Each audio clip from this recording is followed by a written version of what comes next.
The weather is beautiful. It's a nice day to get out and about, unlike the last time we were here where it was a little stormy. But joining us now in the Element Well Studios at Mississippi Blood Services is the Secretary of State of the great state of Mississippi, Michael Watson. Mr. Secretary, always good to see you, sir. Great to be here in a beautiful facility, and you're right, the weather is absolutely gorgeous, and it's a great day to help someone. No doubt about it. No doubt about it. So, wanted to have you on today to discuss the upcoming MBAT Summit, and that is focused on combating human trafficking, which is a big problem across our nation, and it exists in this state as well. And I think that a lot of folks are surprised to find out that human trafficking is happening out in Mississippi among us. You typically think about what's the surge of illegal immigrants coming across the border and connected up to these cartels and so forth. This is happening right here. Absolutely, right here in your backyard. And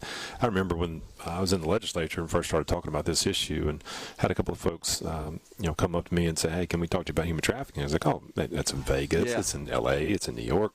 Well, no, actually, it's right here in our backyard. And the worst one that I was told about at that time was a familial trafficking situation down in Brookhaven area, and it was a grandfather who was trafficking his granddaughter for drugs, and it just broke my heart as a father. Anybody who hears that story clearly is going to want you to get engaged and do something about it. So we are. I was really excited to work on that issue in the legislature, and then carrying on over to the Secretary of State's office. We kind of looked around the country and tried to figure out what is it that we can do to continue this momentum in fighting human trafficking. And so we saw a few states that had done what they called their TBAT for Texas Businesses Against Trafficking, IBAT, Iowa. Okay. Several states have done it. So we looked at a couple of different models and tried to figure out what are the best pieces that we can bring to Mississippi, and that's what we did. And so we're up to about 97 members now, and it's businesses, it's nonprofits, you name it. And so last year, after we announced this, we saw an announcement come out from USM and their Center for Human Trafficking Research and Training, and just perfect timing to come alongside them and to partner up on this. And so that's kind of how this idea was born. Let's put a summit together, and let's start teaching these business owners and other individuals about human trafficking, what they can do inside their businesses, how we can combat that here in Mississippi. So great partnership with them, MBI, Department of Health, and so we're really excited about this. Jones Logistics, our friends down there, are covering our food and beverage for the summit, but we've got 159 registered so far, and really excited about that and the work that we're going to be doing to make sure that people are aware it is happening in Mississippi. How do you recognize it, and what do you do once you see it? How can you report that to law enforcement, and how we can fight that together? Right. Well, it's always so shocking and heartbreaking to hear the case that you described, how much of this occurs within families. It's family members that are trafficking other family members, vulnerable family members often, for their drug habits. That just seems to be the typical scenario we hear from law enforcement that gets involved in these, of course, and uncovers these cases, often recovering the victim over and over again. It's you can't even comprehend it, honestly. Agreed. It's a sad deal. The more you work on it, the more folks that you meet that have been involved and have been taken advantage of themselves, and to hear these stories, it just breaks my heart. Yeah. How does someone do this? And so it's our job to engage, to combat this issue, and do all that we can to make sure that it's not happening in Mississippi. Totally agreed. All right, the legislature officially in session now for 1 week, having gabbled in last Tuesday on January the 3rd. I'm quite sure you've been meeting with members. You've got an agenda. We do. That you'd like to see taken up in the legislature. Yeah, absolutely. Matter of fact, this morning at 9 a.m., I was in the office across the street there meeting with Representative Brent Powell, working on our election integrity package. And similar to what we were doing last year, a few tweaks of a couple of different things. Our post-election audit, as a matter of fact, is going to be a little bit different this year. We're still working on the citizenship piece. There was a bill that passed last year that was a bit watered down, so we're trying to strengthen that bill this year. And a few of the things that we're working on with our clerks and with others across the state. So we're excited about that, and a few different things, some cleanup language, so some LLCs. We have to send out notification every year when it's dissolved. And so when we do that, we have to send letters. And so every year that number, is about $30,000 in mail. So we're trying to convert that over to an email address where we can save $30,000, $40,000 a year. So little things like that. Yeah. All right, well, so we've got statewide elections less than a year away. Anything we should know about from the Secretary of State's perspective with respect to upcoming voting procedures and so forth? Yeah, two things on that. Number one, I want to make sure that people are aware House District 23 has a special election today. So up around Lafayette, Calhoun, a couple other counties that are in that. Make sure that you're getting out and voting today. Again, very important. All elections are important. This one is a House seat. So if you're in that district, please get out and vote today. Qualifying deadline February 1st coming up for this year. And then the primary election is on August 8th and the general election on November 7th. So we'll talk more as we get closer to those deadlines, as far as registration and other things you need to be aware of, absentee voting, et cetera. And we should also point out that the redistricting will apply. That's right. In this cycle. That's right. New districts will be coming to play this year. For instance, since you mentioned that, Special District 23 right now is under the old lines. Oh, right. That was a special election. Right. But then in November, we'll be under the new lines. Gotcha. Well, we appreciate all your and your office's efforts to keep our elections fair and honest and accurate. Always do a good job there. Appreciate that.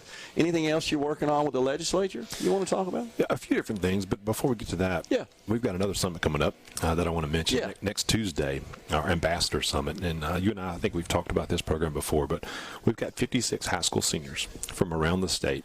Had north of 100 applications, and by the way, the new applications will be coming out pretty soon, but this is a group of our leaders across this state that are high school seniors. We're teaching them how elections work, how government works in Mississippi, and basically trying to be a mentor as well, teaching them, look, there are certain careers here that you don't have to go find somewhere else. We want to tell everybody the opportunities that are here in Mississippi.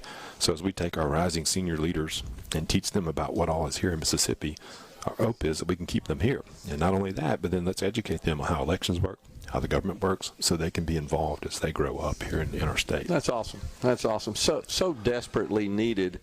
You find you could go around the college campuses, for example, today and ask them about just some basic civics questions, and I think we'd all be shocked at the responses or lack thereof we would receive, which just shows that they're not getting all that content when they're getting educated in the K through 12 ranks. That's exactly right. And so our summit coming up, we have one in the fall, we have one in the spring.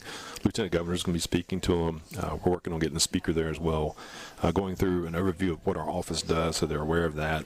And we're partnering with them on voter registration drives as well in their high schools. Yeah. So we'll have 56 high school seniors registering their classmates in their schools all across the state.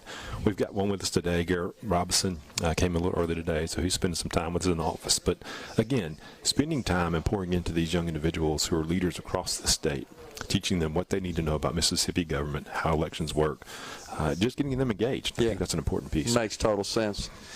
Okay, so you've got the two big summits then coming up that are on your agenda, on your calendar, I guess we should say. That's at this point. All right, so we got qualifying day coming up, February 1. It's been moved up from prior cycles. Legislature moved it up last year, I believe it was. Yep, and so February 1, only about 3 weeks away. Have you announced your plans yet? I've not.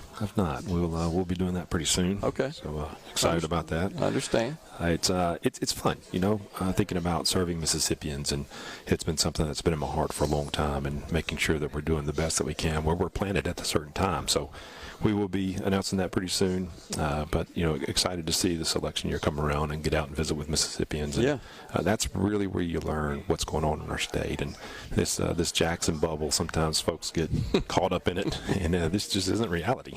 When you go around the state and you talk to folks and see that there are issues that are everyday problems out there that we can be working on, that's what's important. Making sure we're keeping ourselves grounded and talking to them is really how you lead. No doubt. Does it look like there's going to be a great deal of turnover in the legislative ranks? We've seen Representative Tom Miles, who said he won't be seeking re-election. I think Dana Criswell up in DeSoto County. Haven't seen a whole lot more announcements along those lines, and we'll probably see a flurry, you would think, before the qualifying deadline, February 1. Busy. I think you will. Representative Busby, he's moving on transportation. Right, he was on last week, yep. A couple of folks have qualified in his former district down there, so It'll be exciting around the state. Seeing a few new faces, and it should be interesting as always. I look forward to the Neshoba County Fair in particular, right? That's when you get your fill of politics and political speeches and grandstanding. Right. Look, as long as folks will just remember, let's select folks who care about working for Mississippi more than they care about their careers. Great point. We're going to be all right. Great way to put it. Appreciate it. Secretary of State Michael Watson has been our guest here on Middays. Once again, we're at Mississippi Blood Services. Come on out and give blood. Thank you, Mr. Secretary. Appreciate Always, it. my friend. Coming right back on Middays. Stay with us.